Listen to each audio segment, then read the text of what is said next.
오늘 읽은 말씀은 아멘으로 화답하기가 조금 불편한 말씀입니다. 특별히 6절 말씀을 나를 어둠 속에서 살게 하시기를 죽은 지 오랜 자 같게 하셨도다. 소망이 보여지지 않은 죽은 것 같은 그런 고통과 아픔의 삶을 살아가는 고백이 이루어지고 있습니다. 고통과 환난과 고난을 좋아하는 사람은 세상에 아무도 없습니다. 누구나 평안과 기쁨과 소망 가운데 거하기를 원합니다. 그럼에도 불구하고 우리의 삶에 고통이 없는 삶은 없습니다. 고난이 없는 삶은 없습니다. 또 고난도 내가 이해할 수 없는 상황 속에서는 고난이 있는 반면에 오늘 지금 이 말씀처럼 우리의 죄악으로 인해서 우리들에게 오는 고난도 있습니다. 그러나 우리가 꼭 기억해야 할 것이 있습니다. 설사 내가 죄 가운데서 그 죄의 대가로 받는 고난이거나 더러는 내가 이해할 수 없는 내가 무슨 죄를 많이 져서 이런 어려운 역경과 환난과 고난을 지나가지라고 내가 알지 못하는 상황 속에서 지나가는 고난이라고 할지라도 하나님께서 우리에게 허락하시는 고난은 절대 아무 의미 없는 고난이 없다라는 사실이에요. 하나님께서 하나님이 사랑하시는 자녀들에게 허락하시는 고난은 그것이 죄의 대가로 인한 것이든 그것이 우리를 연단하기 위해서 하나님께서 허락하시는 고난이든 그 고난 가운데는 하나님의 깊은 뜻이 담겨 있다는 사실이에요. 여러분, 그래서 우리는 이런 얘기를 많이 들어보죠. 고난은 변장된 축복이다. 제가 별로 안 좋아했던 말입니다. 무슨 고난 가운데 지금 힘들고 아픈데 변장된 축복이다. 축복을 주시려면 그냥 축복으로 주시지 뭘 고난으로 변장을 해서 우리에게 다가오십니까? 라고 이야기하는데요. 여러분, 고난 가운데 그 고난을 그저 단순하게 고난이라고 생각하고 빨리 벗어나고 싶다, 이거는 어렵다라고 지나간다면 하나님이 우리들에게 허락하시는 고난의 진정한 축복을 맛보지 못하고 지나가게 되어진다는 거예요. 그저 고난이 생각하기도 싫어, 아주 짜증나, 내가 그때의 기억은 하고 싶은 생각도 없어, 말도 꺼내지 마라고 하게 되어진다는 거예요. 비슷한 얘기만 꺼내도 그냥 화가 나고 분노가 나고 그때 내가 얼마나 힘들었는지 알아라고 이야기가 되어진다면 여러분, 그 사람은 하나님께서 허락하신 고난의 진정한 의미를 깨닫지 못하고 어쩌면 낭비했다라고 이야기할 수도 있습니다. 다시 말씀드리지만 내가 죄를 져서 죄의 대가로 치러야 될 고난이 있습니다. 그러나 죄의 대가로 치르는 고난이라 할지라도 그 고난은 아무 의미 없이 주어지는 고난은 없다라는 사실이에요. 하나님은 그 고난 속에 우리가 다시 죄를 짓지 않고 하나님 앞에 나와야 되는 이유와 또 그 고난을 통해서 다시 성장케 하시고 죄에서 벗어나 회개하고 주님 앞에 나오게 하는 하나님의 놀라운 뜻, 하나님의 축복을 그 가운데 언제나 담고 있다는 사실이에요. 혹 오늘 우리의 삶 가운데 그 고난이 어떠한 고난일지 몰라도 힘들고 어려운 고난, 더러는 광야라고 표현되는 광야의 길을 걸어가는 분이 있다면 힘듭니다. 어려워요. 광야를 지나가면서 와 신난다 좋다 이러는 사람은 없습니다. 땀도 뻘뻘 흘리고 지치고 어렵습니다. 더 이상 걸어갈 힘이 없는 것처럼 느껴지기도 합니다. 그러나 꼭 기억하세요. 여러분, 그 속에 담겨있는 하나님의 놀라운 뜻, 하나님의 나를 향한 축복이 있다는 사실을 기억하고 그 고난 가운데 포기하지 아니하고 그 고난을 감당하며 이겨나갈 수 있는 우리 모두가 되어지기를 주님의 이름으로 축복하고 축복합니다. 고난이 우리의 삶이 없다면 참 사람을 구분하기가 쉽지 않을 거예요. 사람을 알 때가 보통 어떨 때면 좋을 때가 아닙니다. 어려울 때입니다. 좋을 때는 다 좋아 보입니다. 그런데 어려울 때 보면 진짜 그 사람이 어떠한 모습으로 살아왔는지, 살아가고 있는지가 보여집니다. 오늘은 이 에레미야가 1장과 2장은 이스라엘 민족이 그렇게 에레미야가 외쳤음에도 불구하고 죄악에서 벗어나지 못해 바벨론의 포로가 되어지고 나라를 잃고 그 고통 가운데 눈물의 선지자 에레미야가 즉 울고 있는 그런 이야기입니다. 그 중에서도 3장에 와서 이스라엘의 죄악이 아니라 그 이스라엘의 죄악을 나의 죄로 받아들이고 있는, 이런 굉장히 중요한 부분이에요. 하나님이 고난을 내리셨는데 나의 죄 때문이 아니에요. 다른 사람의 죄입니다.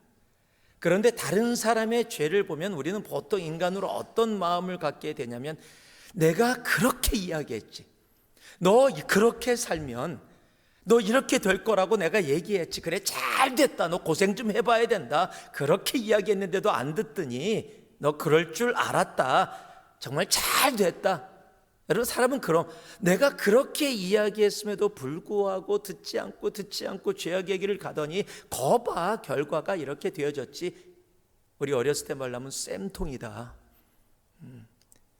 쌤통이 무슨 말인지 잘 모르겠어요. 그냥 어렸을 때 그렇게 썼습니다. 다른 사람을 보고 그렇게 얘기했는데 얘기하다가 결국 자기가 골통을 먹게 되면 거봐 쌤통이다 라고 우리가 어렸을 때 썼죠. 그런데 여러분, 고난을 제대로 보는 사람은 그렇게 고난을 바라보지 않는다는 거예요. 비록 그 고난이, 그 어려움이, 그 죄의 대가가 자기의 죄로 인한 것이 아니었음에도 불구하고 그 고난을, 그 죄악을 나의 죄악으로 받아들인다는 사실이에요. 오늘 1절을 보니까 여호와의 분노의 매로 말미암아 고난을 당하는 자는 누구다? 나로다. 여러분, 예레미야는 이스라엘 향해 경고했던 사람이에요. 죄 짓지 마라. 이 상태로 산다면 하나님의 분노가 임하게 될 것이다. 제발 정신 차려라. 하나님께 돌아오라라고 외쳤던 사람이에요.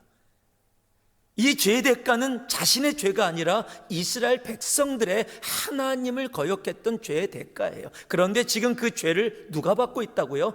내가 받고 있다라는 거예요. 억울하다를 이야기하고 있는 것이 아니라, 여러분, 고난 가운데 올바로 지나가고 그 고난 가운데 하나님의 축복의 열매를 먹게 되어지는 사람은, 여러분, 언제나 그 고난 가운데 그 죄악이 다른 사람 때문이 아니라 다른 사람으로 인해 이루어진 일도 나의 죄로 받고 내가 회개하며 나아간다라는 거예요. 여러분, 느헤미야 1장을 보면은 예루살렘에 있었던 성전을 감싸는 성벽이 무너져 내렸다는 소식을 듣습니다.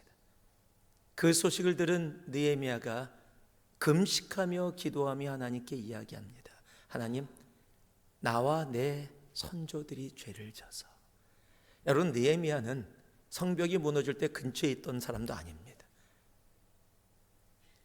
이미 포로로 잡아서 그곳에서 잘 지내고 있었던 사람이에요. 자신의 죄가 아닙니다. 그놈들 커봐라, 성벽까지 져놓고 성전까지 다 지게 됐는데 대체 어떻게 해서 그걸 무너뜨린 거야? 대체 누구야? 어떤 놈들이야? 라고 얼마든지 할 수 있는데, 나와 상관없이 이야기할 수 있는데 나와 상관없이 이야기하지 않고 나의 죄를 회개한다라는 사실이에요. 대체 우리 민족이 왜 이러는 거야? 정말 한국 사람들, 예전에 미국에 초창기에 왔을 때 엽전이라는 단어를 많이 썼습니다. 엽전은 조선시대 동전을 이야기하는 게 아니라 같은 한국 사람, 미국에 사는 재미동포를 낮춰서 하는 말이에요. 엽전들이 하는 짓이 그렇지, 근데 자기는 엽전이 아니야. 자기 외에 모든 교포들 근데 다 엽전이에요. 하다가 마음에 안 들면 엽전들하고는 어울리지 말아야 돼. 자기만 빼고 나머지는 다 그런 사람이라는 거예요. 나만 의인이고 다 죄인이에요. 여러분, 이런 자세를 갖고 있으면 그 고난 가운데 하나님이 주시는 축복은 절대 볼 수 없다라는 사실이에요. 오늘 예레미야는 오히려 자신의 죄악이 아닌데 다른 사람들의 죄악으로 고통받는 그 죄악을 나의 죄입니다 라고 자기가 그 죄악 가운데 함께 감당하며 나아간다. 하나님, 사람들이 세상에서 이렇게 하고 있습니다. 인본주의가 만연합니다. 만몬주의가 만연합니다. 이 실리콘밸리가 죄악 가운데 있습니다. 하나님, 저 죄인들을 벌하여 주옵소서가 아니라 하나님, 내가 인본주의를 살아가고 있습니다. 내가 만몬주의로 살아가고 있습니다. 나로 인해서 이 세상이 이렇게 썩어가고 있습니다. 하나님, 내가 올바로 살지 못해서 나로 인해서 이 땅이 더 죄악 가운데 고통받고 있습니다. 하나님, 나의 죄를 용서하여 주시옵소서.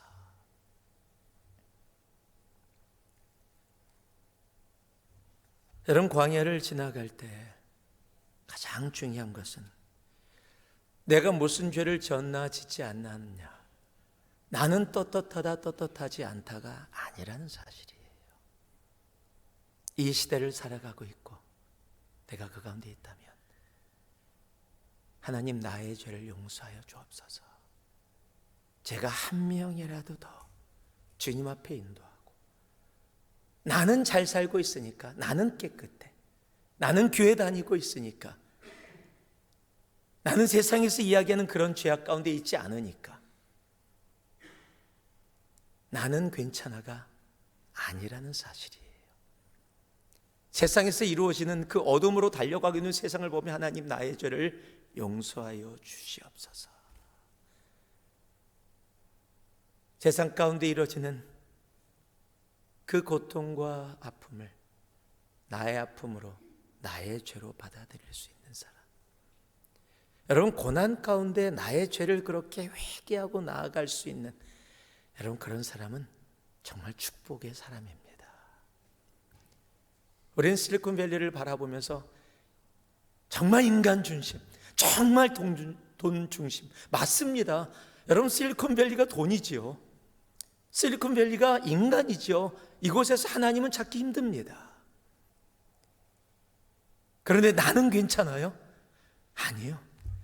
하나님이 나를 실리콘밸리에 살게 하셨다면, 여러분, 예레미야처럼 하나님, 이 땅이 하나님을 찾지 않고 사람을 바라보며, 하나님, 이 땅이 정말 주님의 복을 찾지 않고 돈이 하나님 된 것처럼 찾아가고 있는 이 땅, 하나님, 내가 이곳에 있는데 하나님, 나의 죄입니다.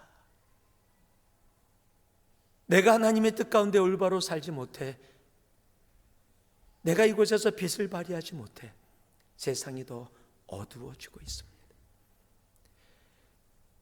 여러분, 손가락으로 다른 사람을 가리키는 것은 어렵지 않아요.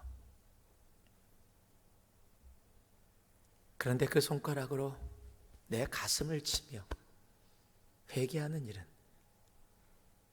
그렇게 쉽거나 만만하지 않습니다. 여러분, 고난 가운데 광야의 길을 걸어가며 진정 그 속에 담겨있는 하나님의 놀라운 은혜를 맛보는 사람들은요, 다른 사람을 판단하고 정죄하고 이야기하기 전에 그것이 나의 죄임을 고백하고 나아간다는 사실입니다.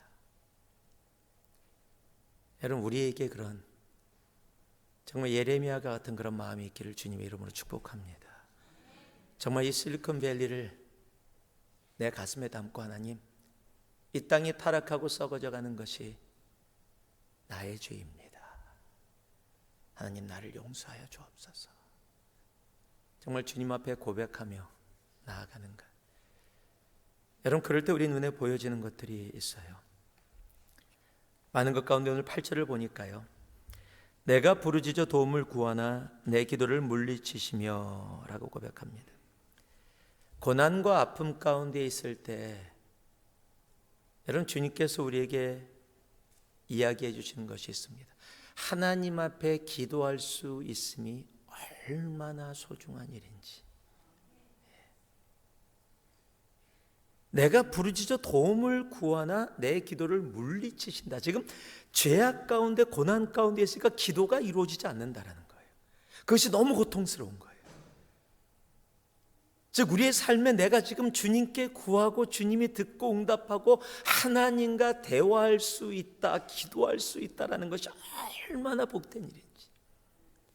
여러분, 기도가 막힐 때 우리의 삶 가운데 기도가 막히는 많은 이유가 있지만은요, 가장 대표적인 이유가 하나 있습니다. 우리 이사야서 59장 2절을 보면 분명하게 이야기합니다. 오직 너의 죄악이 너희와 너의 하나님 사이를 갈라놓았고 너의 죄가 그의 얼굴을 가리워서 너희에게서 듣지 않으시게 함이니라. 여러분, 기도를 해도 기도가 하나님께 상달되어지지 않고 막히고 듣지 않는 것 같을 때, 여러분, 우리의 삶 가운데 우리가 먼저 깨달아야 할 것은 나도 모르는 사이 내 속에 죄악이 있어. 그 죄로 인해서 하나님이 듣지 않으시는 그 자리에 있지 않는가. 여러분, 기도의 삶이 힘들고 어렵다면 먼저 회개의 자리에 나아갈 수 있는 우리가 되어져야 합니다. 오늘 에레미야를 통해서 우리에게 분명하게 얘기하신, 여러분, 고난 가운데 있을 때 하나님께 부르짖을 수 있는 것, 그리고 하나님께서 들으신다면 여러분, 그것처럼 소중한 일은 없습니다. 여러분, 고난 가운데도 멈추지 마세요. 하나님을 향해 외침을 멈추시면 안 됩니다. 더더욱 기도할 수 있어야 합니다. 내가 그 고난의 자리에 올바로 섰고 하나님이 그 고난 가운데 나로 광야 가운데 걸어가게 하시는 그 모습 가운데 하나님 우리에게 말씀해 주십니다. 지금 우리가 기도할 수 있다는 것이 얼마나 큰 은혜고 축복인지. 기도의 자리를 사모할 수 있는 우리가 되어지길 소망합니다. 정말 개인의 기도로, 또 스몰 그룹의 기도로, 공동체의 기도로 더더욱 기도의 자리에 나올 수 있는 우리들. 9절부터 보니까요, 다듬은 돌을 쌓아 내 길을 막으사 내 길을 굽게 하셨도다. 지금 길을 가려고 하는데요, 길에 돌이 막혀 있어요. 그래서 갈 수가 없어요. 그래서 돌아가야 되는데 그 돌아가는 길도 만만치가 않습니다. 그래서 돌아갔더니 10절을 보니까 그는 내게 대하여 엎드려 기다리는 곰과 은밀한 곳에 있는 사자 같으사. 지금 나를 잡아먹으려는 곰과 위험이 그 자리에 기다리고 있습니다. 그래서 나의 길들로 치우치게 하시며 내 몸을 찢으시며 나를 적막하게 하셨도다. 너무너무 힘들고 어려워서 할 수 있는 게 아무것도 없는 상태가 되어졌는데 거기서 멈추지 않고 12절을 보니까 활을 당겨 나를 화살의 관역으로 삼으시며 화살통의 화살들로 내 허리를 맞추셨도다. 이제는 길이 아니라 걸어갈 수 없는 상태가 되어집니다. 여러분, 고난 가운데 하나님께서 우리에게 또 알게 하시고 깨닫게 하시는 것이 있어요. 여러분, 하나님이 우리로 더 이상 가지 못하고 멈추게 하실 때가 있습니다. 그때는 내가 아니라 내 삶 속에서 역사하시는 하나님을 보게 하시기 원하시는 하나님의 마음이라는 사실이에요. 우리는 너무 내가 하려고 해요. 내가 한번 해보겠다라고 합니다. 그러다가 실패하고 짜증내고 화내고 되면은 내가 했다라고 생각하고. 그런데요, 하나님은 우리에게 말씀하시는 겁니다. 내가 움직일 수 없고 아무것도 할 수 없는 상황에 있을 때 왜 하나님이 그렇게 하시는가? 여러분, 우리의 삶은 내가 하는 것이 아니라 하나님이 나를 통해서 역사하시는 일을 보는 거예요. 여러분, 굉장히 중요한 겁니다. 우리의 삶 가운데 내가 하는 나를 보는 것이 아니라 나를 통해서 역사하고 계시는 하나님이 하시는 일을 보게 되어지는가? 여러분, 고난 가운데 우리가 그것을 깨닫고 알 수만 있다면 이런 것은 엄청난 축복입니다. 여러분, 시편 46편 10절을 보면 이렇게 얘기합니다. 이르시기를 너희는 가만히 있어 내가 하나님 됨을 알지어다. 여러분, 내가 가만히 있고 내가 내가 하지 않고 그 상태에 멈춰 있을 때, 그때 하나님이 나를 통해 역사하시고 지금까지 내가 해왔던 모든 것들이 내가 한 것이 아니라 하나님이 하셨음을 알게 되어지는 것. 여러분, 이것이 중요해요. 내가 열심히 내 자녀 키웠다고 생각했는데 어느 순간에 멈춰서 고난 가운데 정말 아무것도 내가 할 수 없다라고 느껴지는 그 순간에 나를 돌아봤더니 내가 한 것이 아니라 하나님이 하셨다. 내가 열심히 해서 이렇게 이루어나갔고 큰 비즈니스를 이뤘고 나름대로 미국 땅에서 성공해서 살아가고 있다라고 생각했는데, 고난이 다가오고 힘들고 어려운데 그냥 지나가는 그 가운데 내가 아니라 내가 멈춰서서 아무것도 할 수 없다라고 느껴진 그 순간에 하나님이 나에게 깨닫게 하시고 알게 하시는 것, 내가 아니라 하나님이 하신 것이다. 여러분, 그것을 깨닫고 아는 사람은 복된 사람이에요. 여러분, 우리의 삶에 고난이 오고 힘들고 어려우면 할 수 있는 것이 아무것도 없습니다. 멈출 수밖에 없어요. 여러분, 활이 내 허리를 뚫었는데 움직이면 아픈데 내가 어떻게 갈 수 있겠습니까? 그러나 그 멈춰 있는 것은 나로 멈춰서 영원히 그 자리에 있게 하시는 것이 아니라 내가 아니라 하나님이시다는 사실을 우리에게 말씀해 주시는 겁니다.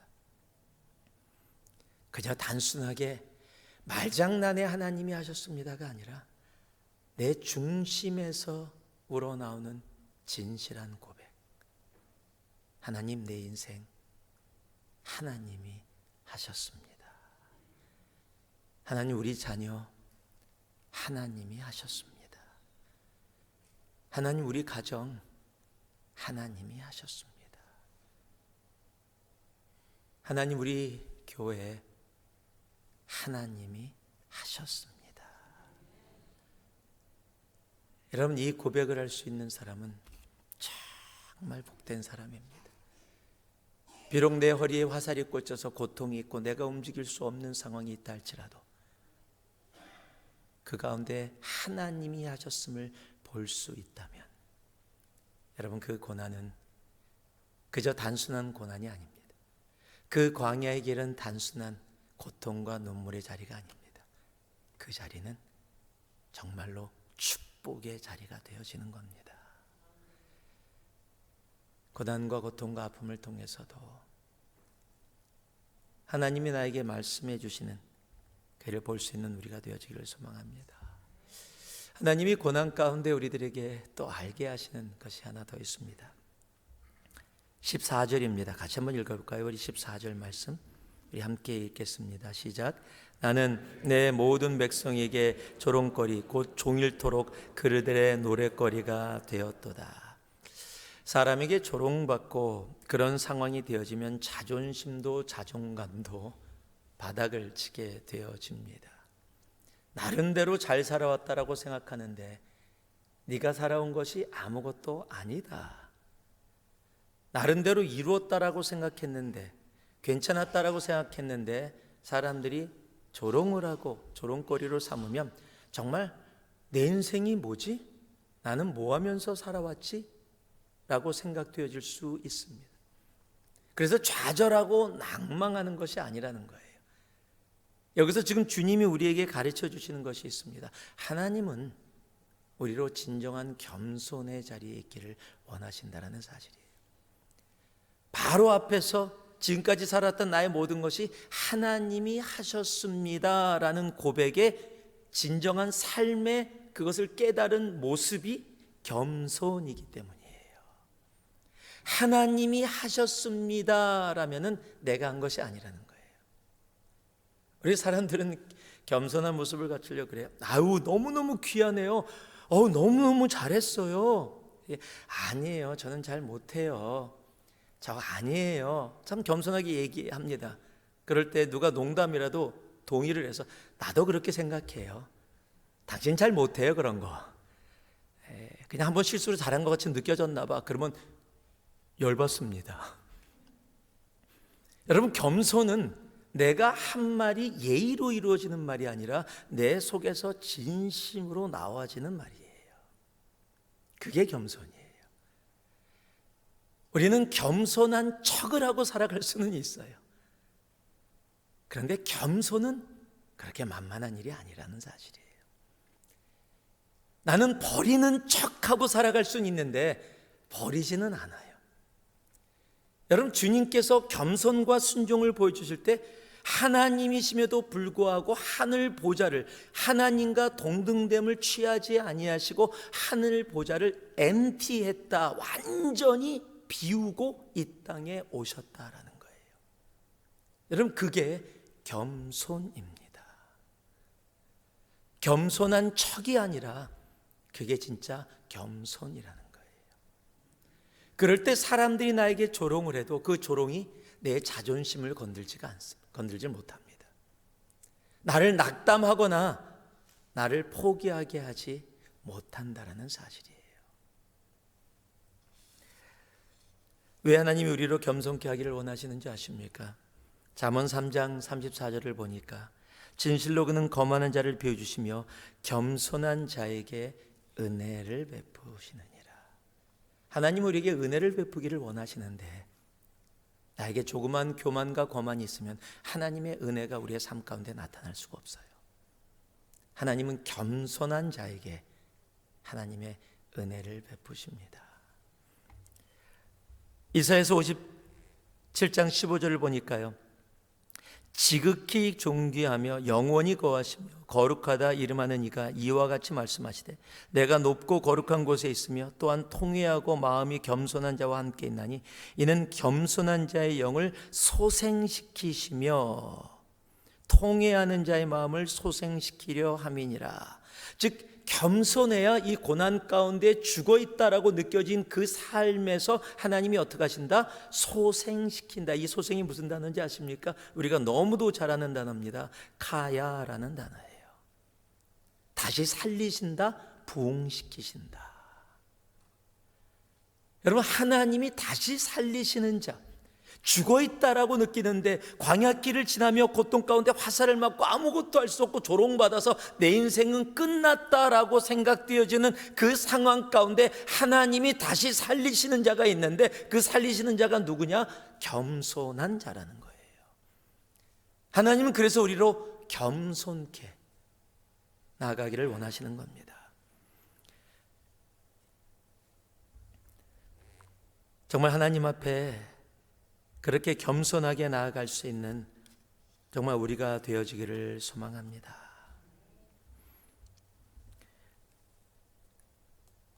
한 가지를 더 보면은요, 17절 말씀 같이 한번 읽어보겠습니다. 함께 읽습니다. 주께서 내 심령이 평강에서 멀리 떠나게 하시니 내가 복을 내어 버렸으며. 고난 가운데 하나님께서 우리들에게 또 알게 하시는 것이 하나 있습니다. 진정한 평강은 하나님 한 분이라는 사실입니다. 여러분, 세상 가운데 우리들이 누릴 수 있는 진정한 샬롬, 그 피스는요, 다른 곳에 있지 않다라는 거예요. 하나님께만 있다라는 겁니다. 여러분, 그것을 알고 삶에서 깨달은 다윗이 한 고백이 있죠. 내가 사망의 음침한 골짜기를 다닐지라도 해를 두려워하지 않을 것은 주께서 나와 함께 하심이라. 여러분, 그 시편 23편이 어떻게 시작합니까? 여호와는 나의 목자시다. 그리고 6절 말씀에 이렇게 마무리합니다. 내 평생의 선하심과 인자하심이 반드시 나를 따르리니 내가 여호와의 집에 영원히 살리로다. 그가 바라는 하나가 뭐였어요? 주님과 함께 있는 것. 왜? 그곳에 진정한 샬롬이 있기 때문이에요. 여러분, 세상에 내가 돈을 많이 가지면, 내 은행 어카운트에 돈이 많으면 샬롬 할 거다. 여러분, 그 샬롬은 돈이 없어지면 샬롬이 아니라 살롬, 완전히 바뀌어버려요. 그냥 순간적으로 바뀌어버립니다. 사람이 샬롬이라고 느껴졌다가요, 그 사람이 사라져버리면 정말 이제는 죄송합니다, 이렇게 죽을 놈이 되어버려요. 그게 우리들의 인생이에요. 여러분, 영원토록 변하지 않고 진정한 평강 가운데 있게 하시는 존재는 세상에 하나님 외에는 존재하지 않는다라는 사실이에요. 여러분, 평강은 다른 곳에 있지 않습니다. 많은 지식에 있지 않아요. 여러 채 집에 있지 않고요.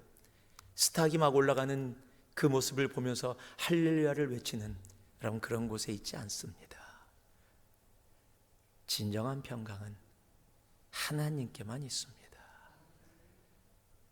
하나님의 광야의 길을 지나가는 이스라엘 백성에게 깨닫게 알게 하시는 겁니다. 여러분, 참 재밌는 사실은요, 지금 이 3장을 읽어보면 지금 3장 18절까지 이렇게 고백해요. 스스로 이르기를 나의 힘과 여호와께 대한 내 소망이 끊어졌다 하였도다. 그냥 절망 좌절이에요. 처음부터 끝까지 너무 어두워요. 솔직하게 이 18절까지 너무 어두워요. 그런데 여러분, 3장에 반전이 있어요. 오늘 여기에는 기록되어 있지 않은데 여러분, 반전이 있습니다. 간혹 가다가 제가 찬양 인도를 하면서 이 노래를 부르면은, 그리고 이렇게 얘기합니다. 이 노래가 성경에 기록되어져 있는데 이 노래가 어디에 기록되어 있는지 아는 사람 하면 맞히는 사람이 거의 없어요. 주의 인자는 끝이 없고 주의 자비는 무궁하며 아침마다 새롭고 늘 새로우니, 이 정도면 따라 부르는데 안 따라 부르시네요. 주의 성실이 금이라 성실하신 주님.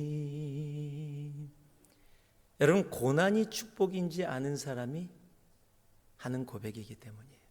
이게 어디에 있어요? 에레미야 애가 3장에 있어요. 같이 한번 볼까요?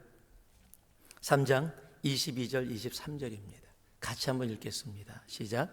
여호와의 인자와 긍휼이 무궁하심으로 우리가 진멸되지 아니함이니이다. 이것이 아침마다 새로우니 주의 성실하심이 그도소이다. 이 성실하심이 faithfulness입니다. 신실하심이에요. 여러분, 좌절 어둠, 와, 정말 아무것도 안 보여요. 야, 여기에서 지금 뭐를 찾을 수 있겠어요? 이거 만약에 큐티를 하면은요, 하나님 어둡습니다. 고통스럽습니다. 이거 안 했으면 좋겠습니다 라고 느껴질 수 있는 본문인데 그 본문에 반전이 일어납니다. 여러분, 고난 가운데 고난을 절망과 좌절로 받아들이지 않고 이 고난 가운데 나를 향한 하나님의 축복이 언제나 담겨 있음을 아는 사람은, 여러분, 고난을 고난으로 그 광야의 길을 걸으며 그냥 멈추지 않습니다. 그곳에서 언제나 우리를 다시 살리시고 소망 가운데 인도하시는 하나님 앞에 찬송의 고백을 합니다. 여러분, 시편 다윗의 그 고백 중에 하나님 언제까지 나를 이 고난과 아픔 가운데 있게 하시겠습니까? 라고 막 고백합니다. 하나님, 저 원수로 인해서 내가 이렇게 힘들고 고통스럽습니다 고백하는데, 여러분, 시편의 끝이 어떻게 돼요? 내가 이제는 여호와를 찬양하리로다, 찬송하리로다, 주님의 이름을 높이리로다, 만민 가운데 주님의 이름이 영광을 받으리로다. 여러분, 주님을 찬양하며 끝나요. 여러분, 고통을 좌절과 절망으로 받아들이는 자가 아니라 그 고통 가운데, 그 광야길 가운데, 고난 가운데, 환난 가운데 나를 향하신 하나님의 놀라운 은혜와 축복이 숨어져 있음을, 하나님은 아무 의미 없는 고난을 위한 고난을 우리에게 허락하지 않으신다라는 사실을 믿고 나아가는 자는 언제나 오늘 이런 에레미야가 3장 20절 23절 같은 고백을 주님 앞에 드리게 되어진다는 사실입니다. 여러분, 광야 길을 걸어갈 때 힘들고 어렵습니다. 지금도 그런 광야 길을 걸어가는 분들이 계실 겁니다. 그러나 그럼에도 여러분, 그 광야길 가운데 숨겨놓은 우리를 향한 하나님의 놀라운 은혜를 볼 수 있는 우리가 되어지기를 소망합니다. 비록 그 길이 힘들고 눈물 가운데 어렵더라도 정말 그 길 가운데 우리를 포기하지 아니하시고 사랑하시며 하나님의 은혜로 함께하기를 원하시는 그 하나님을 바라봐 우리도 에레미야 같은 이런 정말 아침마다 주의 인자가 새롭습니다, 여러분, 고백할 수 있는 우리가 정말 되어지기를 소망합니다. 제가 예전에 이 말씀을 읽어드리고 제가 마무리할 건데요, 광야대학교라는 칼럼을 쓴 적이 있습니다. 광야대학교. 거기에 어떤 한 분이 썼던 글을 제가 인용해서 올려놓은 게 있는데 그분의 글입니다. 제가 한번 읽어드릴게요. 저는 광야대학 고생과에 다니고 있어요. 나는 아직도 이 학교를 다니고 있습니다. 성적이 별로 좋지 못해서 입학한 지 오래됐지만 아직 졸업을 못하고 있는 형편이지요. 내가 다니고 있는 학교의 이름은 광야대학교, 학과는 고생과입니다. 총장님은 하나님이신데 대충 넘어가시는 일이 절대로 없으신 분이십니다. 그래서 컨닝하는 것도 불가능하고 시험을 볼 때에도 누군가의 도움을 받을 수 없습니다. 광야학교의 교과는 성령님이십니다. 교과목은 기다리는 훈련입니다. 포기하는 훈련입니다. 깨어지라는 훈련입니다. 내려놓는 훈련입니다. 하나님만 뚫어지게 바라보는 훈련입니다. 순종하는 훈련입니다. 위로부터 내려주시는 능력만으로 살아가는 훈련입니다. 학비가 비싸냐고요? 네, 많이 비싼 편입니다. 인생을 모두 걸어야 할 정도니까요. 때로는 목숨까지도 저당 잡혀야 하니 결코 싸다고 할 수 없습니다. 지금 내가 배우고 있는 과목은 버리기입니다. 욕심을 버려야 되고 내 고집을 버려야 되고 내 생각도 버려야 되고 인간적인 모든 수단 방법도 버려야 합니다. 그런데 나는 매일 낙제를 해서 이렇게 졸업을 하지 못하고 있답니다. 이번에는 반드시 합격하리라 결심을 하고 도전해 보고 있습니다. 합격하는 자에게는 졸업 선물이 주어지겠죠. 소망, 기쁨, 문제 해결이라는 은혜의 선물이 주어질 것입니다. 나는 그 선물을 받고 싶어요. 어서 고생과를 졸업하고 헌신과에 들어가서 새로운 삶을 살았으면 좋겠습니다. 하나님, 한눈만 살짝 감아주세요. 졸업할 수 있도록 도와주세요. 이번 시험에는 꼭 합격할 수 있도록 제발 도와주시기 바랍니다. 헌신과 충성과에 어서 들어가고 싶습니다. 하나님 제발 부탁해요. 은혜를 감사드리며. 광야대학 고생과라는 글로 자신의 마음을 표현했지만 힘들고 어렵고 지치는 길을 걸어가며 똑같은 상황 속에서 매번 반복하는 자기의 모습을 돌아보며 이제 그 길을 지나가 하나님, 내 삶을 주님 앞에 온전히 드리는 헌신과 충성으로 살아가는 나의 삶 되기를 원합니다. 고난 가운데 좌절하고 낭망하는 내가 아니라 고난을 통과해 그 광야의 길을 지나 그 속에 담겨있는 하나님의 축복을 내가 맛보며 헌신하며 충성으로 살아갈 수 있도록 나를 도와주시옵소서. 우리도 주님 앞에 그렇게 고백하며 나아갈 수 있기를 소망합니다. 오늘 이 시간 잠깐 기도할 때 정말 주님 앞에 그렇게 함께 기도했으면 좋겠습니다. 하나님, 내가 이 광야의 길을 걸어가고 있는데 이 광야의 길을 걸어가며 하나님 대체 왜요? 내가 뭘 그렇게 잘못해서요? 라고 이야기하고 있다면 잘못 안 됐을 수도 있습니다. 잘못해서 지나가는 길이 아니라 하나님이 여러분에게 주시고자 하는 내가 보지 못하는 하나님의 놀라운 은혜와 축복이 그곳에 있어서 그 축복을 우리에게 깨닫게 하시고 알게 하시고 주시기 위해서 내가 잘못이 없음에도 지나가는 광야의 길일 수 있습니다. 더러는 하나님이 너무도 사랑하셔서 나로 죄악 가운데 더 이상 머물러 있지 않게 하기 위해서 그 죄악에서 벗어나서 회개하고 주님 앞에 나오게 하기 위해서 그 광야의 길을 허락하셨을 수도 있습니다. 그러나 그것이 어떤 모습이든 하나님이 우리를 향한 마음은 우리를 향한 십자가의 사랑이고 그곳에서 벗어나 하나님의 축복 가운데 나아가기 원하는 하나님의 놀라운 은혜가 있다는 사실입니다. 우리가 그것을 위해서 기도하며 나아갈 수 있기를 원합니다. 하나님, 내가 이 광야의 길 가운데 살아계신 하나님을 바라보며 믿음으로 나아가게 하여 주시옵소서. 이 시간 함께 우리 통성으로 주신 말씀 내 가슴에 담고 기도하며 함께 나아가겠습니다. 기도합니다.